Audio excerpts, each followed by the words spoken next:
I meet many CISOs and professionals, and they always end up being philosophers on psychology and how to ultimately manage people and change management. We were talking about the fact earlier that you believe people are obviously security's greatest asset on the one hand, but on the other hand, they're also often the biggest risk.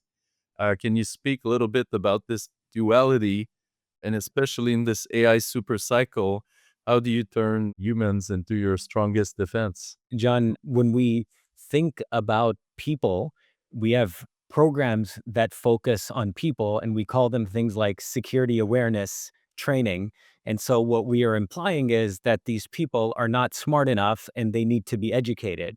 Or worse yet, we have a program called Insider Threat, where we are literally declaring that the people in our organization, or at least some subset of them, are being characterized as a threat.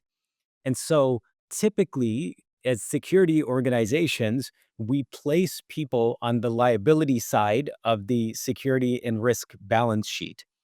And not that that's not true, it's just it's not very useful.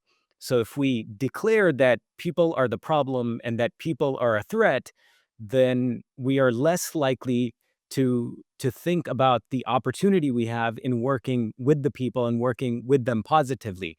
In my last role, we had over 80,000 people in the organization. So if I assumed as a true paranoid security person that any one of them could cause an incident today, then my framing is going to be to build a fortress and to protect against those people.